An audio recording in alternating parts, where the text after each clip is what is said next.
Bienvenidos a Voces de la Educación, un espacio de reflexión sobre la actualidad educativa valenciana. Los cambios de la selectividad han provocado un descenso en las notas. No se sabe bien si es por la novedad, que siempre pues hasta que se coge costumbre pues hay un periodo de adaptación, o realmente porque el examen era más difícil. Pero hoy no hablaremos de eso. La consecuencia de esta bajada de notas obviamente ha sido que las notas de corte de acceso a las carreras universitarias pues también han descendido de manera general. Sin embargo, en algunos títulos ha ocurrido lo contrario. Es lo que ha pasado con los estudios de magisterio, donde la nota de corte para el próximo curso es superior a la anterior. ¿Por qué? ¿Vuelve a estar de moda magisterio? Los informes al respecto señalan que en España, al futuro, necesitaremos profesores y maestros. Por un lado, los actuales docentes están en una edad que en las próximas décadas, en los próximos años, muchos de ellos se jubilarán y, por tanto, hará falta un reemplazo de profesionales. Por otro lado, faltan especialistas en las etapas secundarias por la competencia en determinados sectores, por ejemplo, mucho en las STEM, por la competencia del sector productivo, que tienen retribuciones mucho más atractivas que el sistema educativo y, por tanto, dificulta que la gente desee incorporarse a ser profesor. Esto es la situación de la formación inicial de profesorado, pero también exige una reflexión la situación en la formación permanente, en el reciclaje profesional, ante la exigencia creciente que hay a los docentes. Hay un problema juvenil con la salud mental que se atienda en los institutos. ¿Pasan los adolescentes demasiado tiempo con las pantallas que se encargue el sistema educativo? ¿Queremos una sociedad más inclusiva e igualitaria? La clave es la educación. Es decir, sobre la espalda del profesorado especialista de secundaria se cargan responsabilidades para los que inicialmente no están formados y que necesitan una formación muy específica. ¿Es sensato esperar un profesorado especialista que sepa de todo? Como ven, estos debates son esenciales para el futuro de esta profesión y es mejor hablarlos desde el conocimiento y no desde la mera especulación. Por eso hoy me acompaña una voz experta en la materia, Jesús Albertos, decano de la Facultad de Ciencias de la Educación de la Universidad Internacional de Valencia. Muy buenas, Jesús. ¿Qué tal? Muy buenas. De la VIU, Universidad Online, que con su oferta académica da respuesta a varios de los interrogantes que hace un momento acabo de mencionar. Bienvenido, Jesús, como Muchas gracias. He dicho. ¿Qué crees que ha pasado este año con las notas de corte de magisterio? ¿Por qué ha subido? Una nota de corte en una universidad pública, las notas de corte en las universidades públicas, que es donde aparecen, tiene un cierto aspecto de oferta y demanda. Si se incrementa la demanda, el precio de acceso, el peaje que hay que pagar es más alto. Y luego también tiene que ver con la capacidad que tienen las universidades públicas para atender o flexibilizarse en función de la demanda. Es verdad que son estructuras un poco más rígidas, cuentan con un perfil funcionario, con ofertas de plazas que tienen que estar muy bien establecidas y tabuladas. Además, se coordinan por áreas departamentales que tienen también sus propias jerarquías. Entonces, no es fácil por parte de la universidad pública absorber muchas veces la demanda que pueda existir y, por lo tanto, la manera de incorporar o decidir quién se incorpora a esos estudios es fijando una nota de corte que lo permita a aquellos que se consideran, por las pruebas de la PAU, que están más preparados. Esa es la lógica que está detrás de... Pero efectivamente sube la nota de corte porque hay más demanda. ¿De dónde sale ese mayor interés por estos estudios? Sí que he citado que las tendencias auguran una buena empleabilidad, pero no sé hasta qué punto un mensaje tan racional llega a calar en los jóvenes que acceden a la universidad, o es fruto de otro tipo de modas o tendencias. No sé si tú por qué crees que ha crecido esa demanda. O sea, es verdad, es verdad que ha habido, o sí que se puede haber existido un incremento en las últimas décadas. Yo pienso en términos de facultad.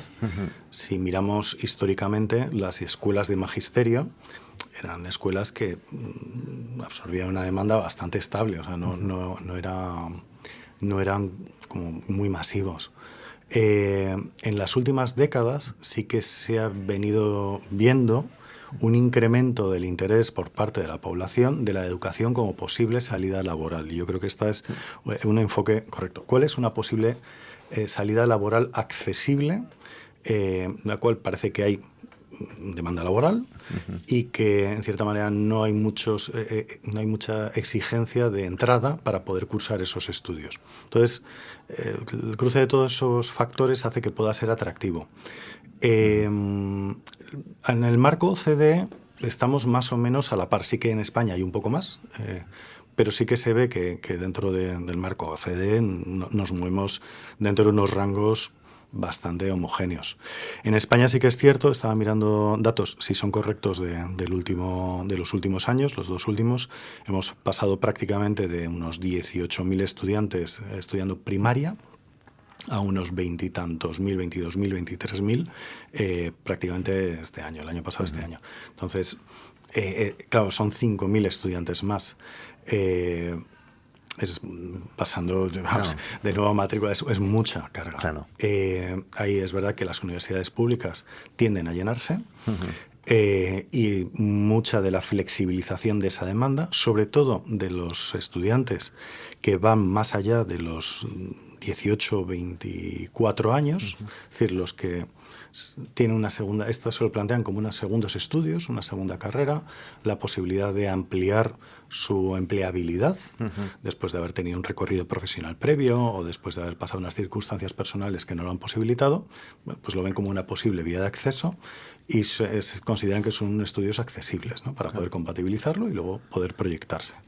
Interesante porque, aunque he preguntado por magisterio, efectivamente tú has ampliado. Es verdad, cuando hablamos de educación, las profesionales de la educación no es magisterio. Cada vez, de hecho, más se van incorporando distintos perfiles y ya no digamos en secundaria, donde prácticamente cualquier titulado, pues luego con la formación del máster puede incorporarse a la docencia. Y te has mencionado, cuando alguien se incorpora a la educación, es consciente, estamos hablando de la accesibilidad, ¿no? De la formación inicial, pero es consciente esto, que en verdad es una profesión de formación continua. Pienso que la mayoría, esto es muy de conversación, o sea, sí. no hay datos. No puedo hacer, efectivamente. O sea, pienso que las referencias inmediatas, las referencias que tienen son las más próximas, las más inmediatas, las que uno ha vivido en su propia experiencia. Si alguien tiene hijos, pues por la experiencia que está teniendo ahora mismo, si alguien conoce por amigos, alguien que se dedique a ello, entonces, y por lo que pueda llegar por los medios de comunicación. Entonces, son las referencias sobre lo que ocurre en la educación a día de hoy y qué está llegando a día de hoy en este contexto. Que, insisto, puede ser un poco divulgativo, llamémoslo así, sí. ¿No? Es una profesión exigente que exige, digamos, de la misma manera que estamos hablando de que es accesible dentro de lo que cabe, no voy a decir fácilmente, pero es accesible, también se habla de que al profesor se le exige y que el profesor es alguien que tiene una carga encima y que requiere de un cuidado. Cada vez se habla más de esto también. Y que incluso hay cierta rotación de profesorado, ¿no? Además de la propia movilidad.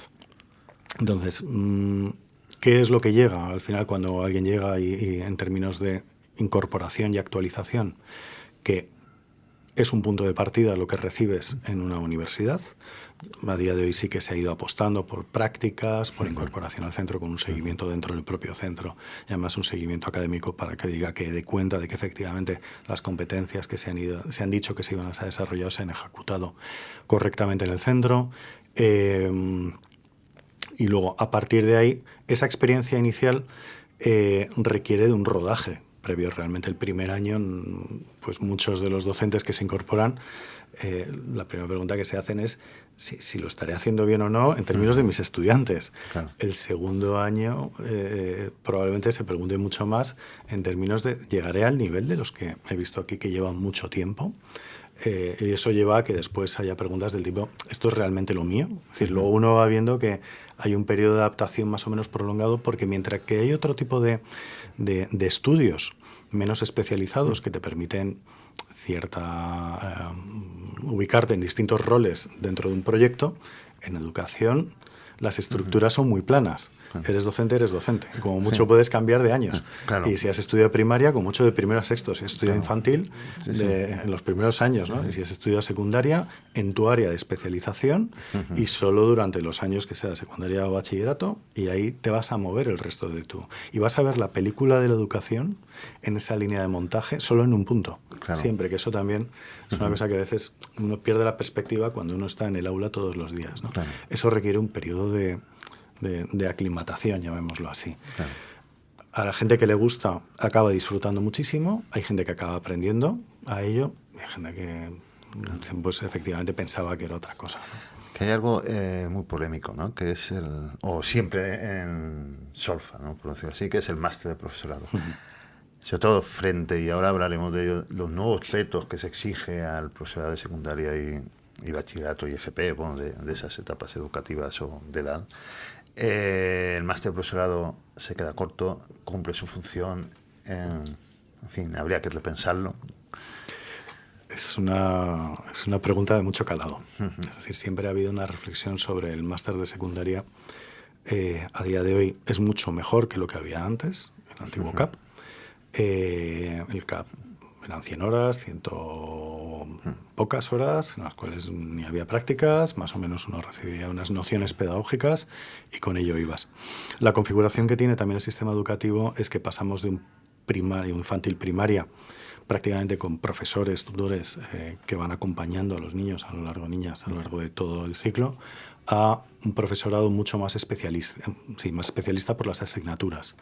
Entonces exige conocimientos sobre los contenidos propios de la asignatura y además unos conocimientos pedagógicos que permitan impartir esa docencia dentro de las aulas. Y el máster está pensado fundamentalmente para eso. Se da por supuesto que si eres profesor de matemáticas, has estudiado matemáticas, física, educación física, eres bueno en eso, pero además necesitas un complemento donde se te enseñen los distintos aspectos que configuran la realidad educativa desde un plano pedagógico, desde un plano estructural, desde un plano de comunidad, algunos aspectos añadidos. Tal como se planteó, claro, el máster se encajó dentro de otro sistema que es el de la educación superior, Bolonia. Y por lo tanto, con sus propios contenidos, pero tiene que cumplir una serie de requisitos, el número de creditaje, prácticas, etcétera, etcétera. Claro, al final es un resultado de unas necesidades sobre algo que ya se sabe, pero ajustado a una realidad estructural que es la de los títulos de posgrado universitarios en la educación superior. La siguiente pregunta es, ¿cumple? Es decir, ¿realmente unidas todas estas cosas cumple los objetivos? Ahí tengo que decir que depende mucho del enfoque que se dentro de la institución en la que se está impartiendo ese título. Independientemente de la entidad a la que represento, ¿no? a la BIU, conozco sitios, conozco escuelas escuelas universitarias que todavía existen, donde tienen una noción muy capilar, muy de sentido, muy de enfoque, muy de... No solo es cuestión de competencias, son los aprendizajes que te tienes que llevar de aquí para hacer bien tu trabajo. Nosotros intentamos hacer eso a otra escala, ¿no? Dentro de lo que cabe. Pero va muy de la mano de lo que se está buscando realmente a través del profesorado, a través del diseño de las programaciones, a través del diseño de todo esto. El cambio de formato, ahora se hablaba también hace tiempo de hacer el MIR, ¿no? El famoso MIR educativo, vamos a llevarlo a 2 años de prácticas, vamos a hacer... Requeriría de un planteamiento más ambicioso que además repercutiría mucho en los centros educativos, porque al fin y al cabo la parte teórica seguiría impartiéndose en la educación, pero la parte de prácticas y de seguimiento de esas prácticas exigiría de una serie de recursos y de esfuerzos por parte de la administración pública y los centros educativos, que son los que tienen que absorber. Una cosa es desear, ¿no? Pero otra cosa es quién absorbe esa realidad dentro del centro educativo.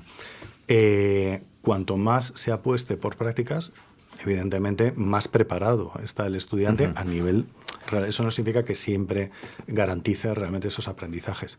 Ahora, esto, al final, como vemos, es encajar una pieza en un puzzle donde todo es mucho más complejo. Entonces, bueno, yo creo que es una reflexión a muchos niveles. Bueno, comentando esa nueva claridad, o sea, más allá de la impartición, de la instrucción, de la parte curricular, ¿no? de un docente, sí que mencionaba pues esos nuevos retos en cuanto a salud mental, a la digitalización, al impacto en la adolescencia, en el cambio de la educación inclusiva, en fin, que se ha abierto mucho el abanico, ¿no? de situaciones de heterogeneidad del alumnado. ¿Qué retos formativos, desde el punto de vista docente, crees que debería caminar este futuro? O sea, ¿dónde poner el foco? Siendo muchísimo y las opciones son enormes, pero... Sí. Hay una... No me acuerdo a quién se lo escuché, pero me gustó mucho. Los centros educativos no forman parte de la sociedad, son la sociedad. Y son la sociedad a muchos niveles. Representan... o recogen a la sociedad en muchos sentidos. Un alumno, una alumna, al final, dentro del centro educativo también es el reflejo de lo que ocurre en sus familias. Y es de lo que recibe esa persona en los distintos canales y medios de comunicación. Es decir, el alumno, la alumna refleja en su desarrollo, en su despliegue, todo lo que la sociedad en ese momento está viviendo. Y la sociedad a día de hoy, presenta cada vez nuevos retos que, como has dicho en la introducción, tienen que ser de alguna manera abordados dentro del centro educativo. ¿Quién y cómo lo aborda?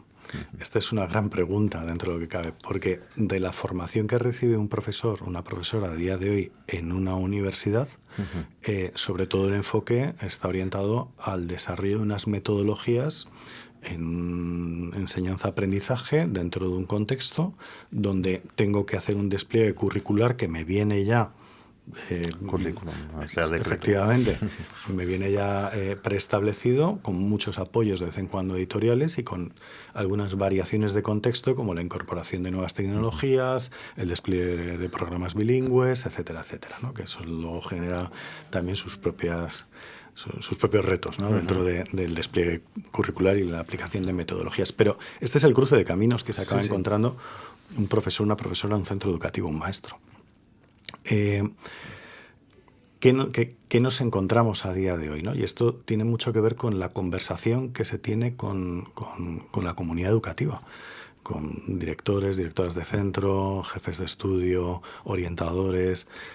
Por lo menos en nuestra universidad estamos en contacto directo porque, en el fondo, tenemos que ofrecer un tipo de formación que permita abordar los retos que la sociedad a día de hoy plantea y que se encuentran dentro del aula.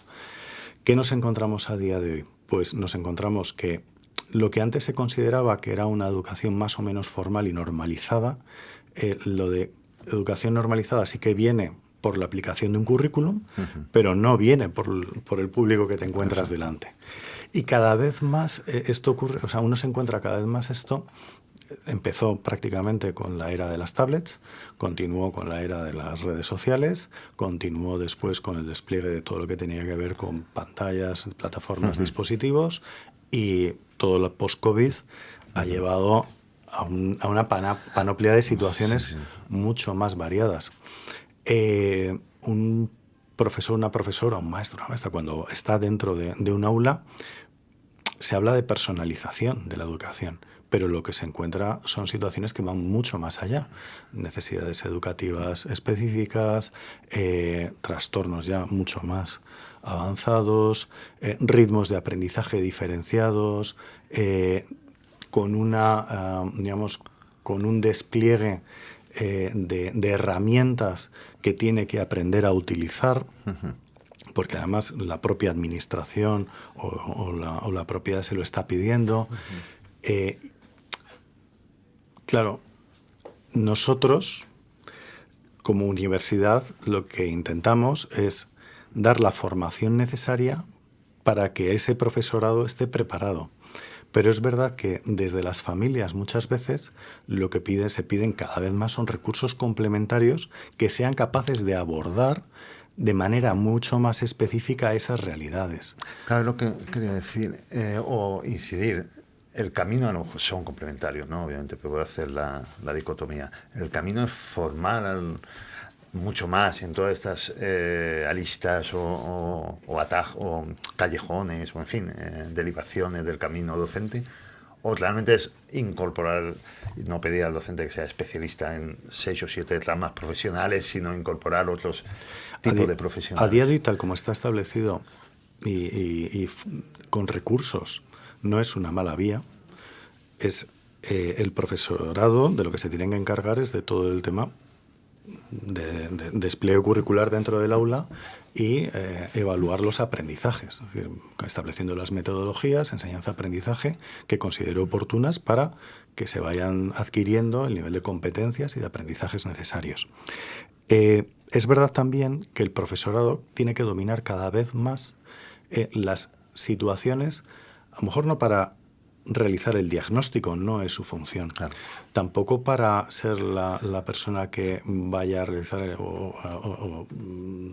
digamos, no solo el diagnóstico, sino qué es lo que se tiene que hacer exactamente dentro del aula. Porque no necesariamente es especialista en lo que se necesita. Vamos a ir a secundaria, por ejemplo. Si tenemos un profesor de matemáticas, que es lo que se le ha dicho es, si tú sabes de matemáticas y recibes la formación complementaria en forma de máster habilitante, tú estás habilitado para impartir docencia, luego formará parte de tu expertise y adquiriendo todos los aprendizajes necesarios para hacerlo dentro del aula, y eso llevará unos años. Tú sabes de eso. Es bueno y es incluso recomendable que te formes a lo mejor en algún tipo de cuestiones quizá un poco más adaptadas al contexto en el que te mueves. Si estás en una zona en la que hay en porcentaje un número superior de necesidades educativas, pues es bueno que te formes en ese sentido, pero tú no eres psicólogo. Claro. Lo idóneo sería que hubiera especialistas que cubrieran toda la parte de diagnóstico y toda la parte de intervención, claro, y que manejando un lenguaje común, porque si tú te has especializado o has recibido una formación en ese sentido, sabrás desplegarla, podrás desarrollarlo.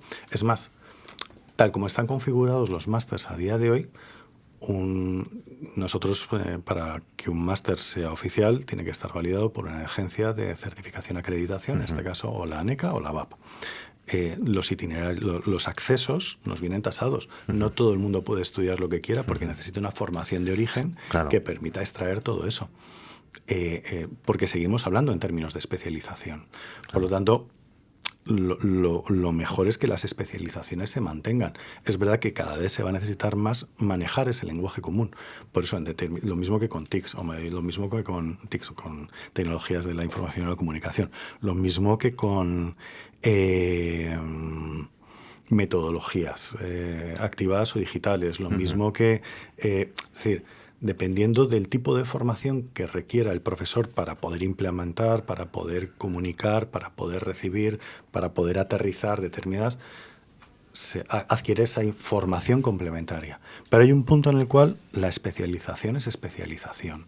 Y ahí sí que yo pienso que se requieren a nivel de educativo, a nivel de infraestructura educativa, en este caso recursos, especialistas que aborden las realidades cada vez más complejas que se está viviendo dentro de las instituciones. Es la última pregunta que dejará un debate, creo que bastante interesante, pero efectivamente eso contrasta con la propia estructura del sistema educativo basado en el claustro de profesorado, la asignación por horas de docencia, es decir, un centro tiene necesidades de recursos y la administración, como está montado todo el sistema, es te doy más horas, te doy más profesorado.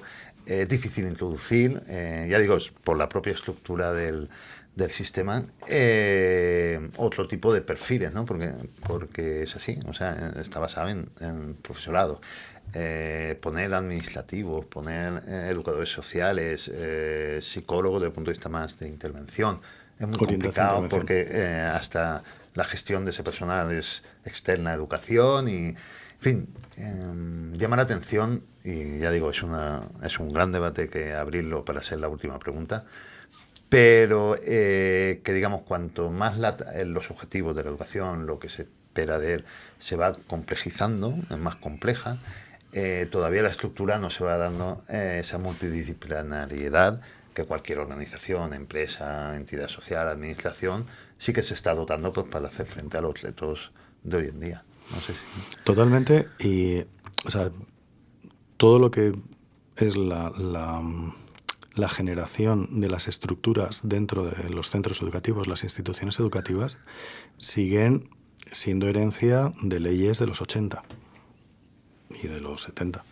Y, es decir, la manera en que no solo a nivel educación reglada, sino también prácticamente la universitaria, dentro de lo que es la enseñanza pública, se mantienen las mismas líneas. Es decir, no ha habido apenas variaciones. Existió la eliminación de los catedráticos por los profesores, pero vuelve un poco al planteamiento, digamos, como comenté antes, ¿no? Al final se estaba abordando con una visión de una curva normal donde esta era la realidad y, por lo tanto, para esta realidad lo que necesitábamos eran estas estructuras. La realidad a día de hoy, yo creo que no hace falta mirar mucho más allá, es cada vez más compleja, cada vez surgen mayores necesidades, cada vez se exige más atención a determinadas situaciones, desde temas de intervención hasta temas de convivencia, hasta temas... O sea, está ahí con... personas que pasan mucho tiempo en determinados sitios, que no es un aspecto residual. Si es una, digamos, en educación superior esto ocurre menos porque pasan, digamos, en grado puede suceder más, pero en máster es un año, ¿no? Claro. Y en grado pues son 4 años y ya son más adultos, pero es un proceso de formación complejo donde recibes estoy hablando desde primaria hasta bachillerato, con 6 años hasta 18 en una misma institución, con un cuerpo de profesores que mantienen la misma estructura desde hace décadas, con un contexto cada vez más complejo. Han surgido iniciativas, el coordinador de bienestar, pero no ha tenido un desarrollo. Es decir, la figura se ha creado, no hay un desarrollo. Se ha creado normativa para decir, bueno, esto también tiene que ser abordado por la Dirección de Centros Educativos, vamos a intentar que, se ha recuperado de la LOE, en la LOMLOE, que los directores de centro educativo, para ser nombrados como tales, tengan que pasar por un curso de un número de horas, etcétera, etcétera, a través de... Todavía no se ha desplegado. Es decir, la realidad se va haciendo cada vez más compleja, las estructuras se van manteniendo iguales. ¿Cómo se está solucionando esto entre lo que cabe? Efectivamente, con formación, formación, formación. Pero si uno baja sobre el terreno y pregunta, cada vez más van diciendo, además de formación, necesitamos recursos. Claro, diferente. Pues muchísimas gracias, Jesús, por todas tus reflexiones. Ya digo que estos temas darían para seguir hablando mucho más, pero supongo podrás volver y abordaremos esos otros enfoques o caminos que se abren en el debate. Hasta aquí una nueva edición de Voces de la Educación de la Comunidad Valenciana.